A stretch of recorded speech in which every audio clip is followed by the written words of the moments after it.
Nous voulons simplement, en nation amie, qui parle aussi la même langue, montrer les perspectives de développement, notamment de développement économique, social, culturel entre les deux pays. Nous sommes des gens qui dépassons la difficulté sans nier l'histoire. Nous nous inclinons devant les drames qui ont affecté ce pays et nous voulons nous donner la main pour un nouvel avenir. C'est le sens de votre présence. Paris, Grand Palais, centre d'accueil de la presse étrangère, lundi 13 septembre. Christian Piret, ancien ministre de l'Industrie, maire de Saint-Dié-des-Vosges, a lancé la conférence de presse du Festival international de géographie 2011, festival dont il est le président fondateur. Cette 22e édition se déroulera du 6 au 9 octobre et aura pour thème l'Afrique plurielle, paradoxes et ambitions. 3 territoires à thématique continentale seront invités, La Réunion, Mayotte et les terres australes et antarctiques françaises.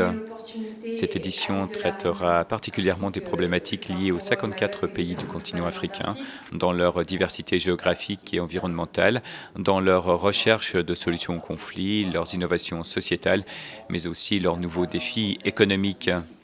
2 pays africains seront également représentatifs de cette diversité africaine, le Togo et le Rwanda. Alors, que représente la participation au FIG pour ces 2 pays? Eh bien, Vianney Huguenot a posé la question, tout d'abord à l'ambassadeur du Togo.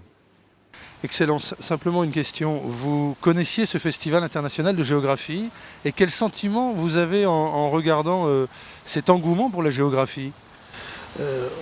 Bonjour, honnêtement c'est la première fois, je ne connaissais pas ce festival. Comme je le disais tantôt dans mon intervention, c'est quand j'ai reçu le courrier du député maire invitant le Togo à ce festival, j'ai commencé par faire des recherches sur ce festival et c'est là que j'ai découvert que c'est un festival de renom et que chaque année, au cours de la vingtaine d'éditions passées, il y avait pas mal de pays qui étaient représentés et que c'était une bonne chose.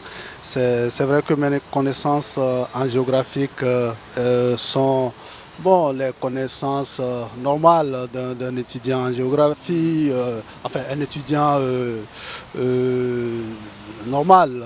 Puisque dans tous les programmes dans mon pays, il y avait la géographie, et on étudiait la géographie de notre pays, la géographie au niveau de l'Afrique et puis et un certain nombre de pays du monde. Le Togo est un pays qui économiquement se porte bien, qui a un taux de croissance excellent. C'est relativement méconnu en France et en Europe. Est-ce que le fait de venir à ce festival, c'est aussi pour montrer un certain nombre de choses sur ce que vous avez réussi à faire au Togo? Absolument. C'est d'ailleurs une très grande opportunité qui s'offre à nous et pour qu'on puisse mettre en relief ce qui se fait aujourd'hui au Togo.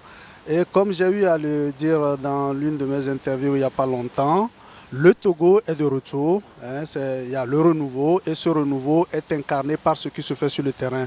Nous avons un certain nombre de réformes politiques, institutionnelles qui sont en cours et nous avons une façon de faire les choses autrement et c'est ça qui est le fruit de cette croissance positive dont vous parlez. Aujourd'hui, cette année, nous avons une croissance de 3,5 et nous escomptons avoir une croissance de 4% l'année prochaine.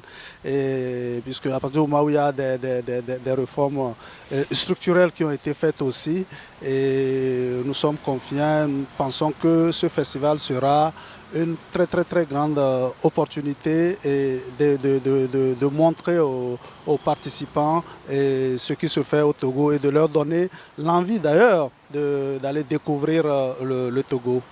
Monsieur le directeur, j'aimerais d'abord avoir votre sentiment sur votre perception de ce festival international de géographie.